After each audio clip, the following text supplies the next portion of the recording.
Assalamualaikum warahmatullahi wabarakatuh. Kami dari kelompok 3 yang terdiri dari saya, Sylvia Malik, ada Anita Agustin, Ita Gita Dwi, Hestiani, dan Dini Dwi.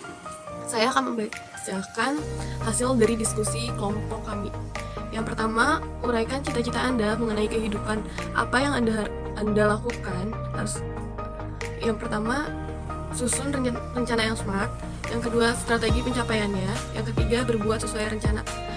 Yang nomor 2, apakah pola hidup yang materialistik dan komunikatif itu dan berikan contohnya.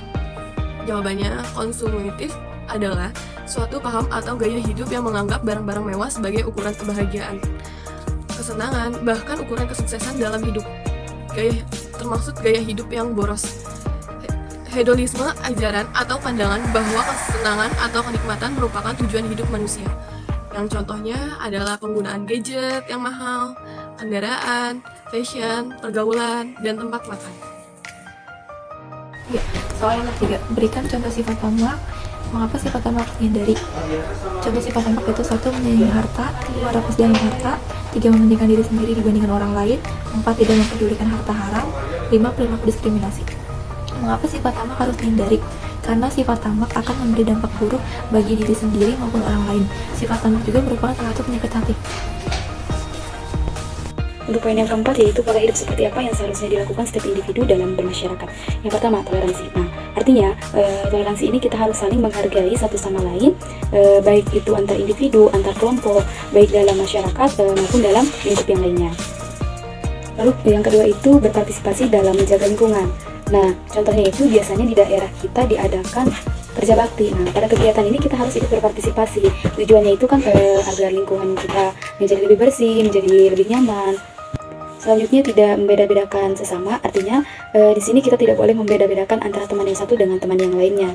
Jadi itu kita harus berteman dengan siapapun dalam keadaan apapun tanpa memilih-milih teman. Lalu selanjutnya ini kita harus saling mensupport dan menyemangati.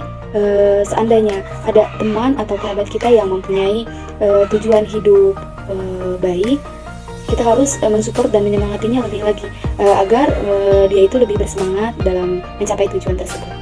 Lalu di sini ada poin yang kelima, yaitu lakukan penelaahan terhadap seseorang yang dianggap sukses oleh masyarakat. Sebenarnya mereka lebih merupakan sosok yang korup.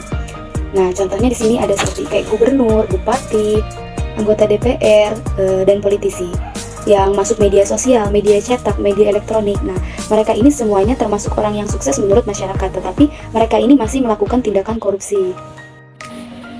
Jelaskan kondisi yang harus ada untuk mencegah faktor-faktor eksternal penyebab korupsi, yaitu meliputi kesederhanaan, bekerja taat pemimpin, bekerja taat aturan, pemimpin harus bisa menjadi panutan, bawahan taat atasan.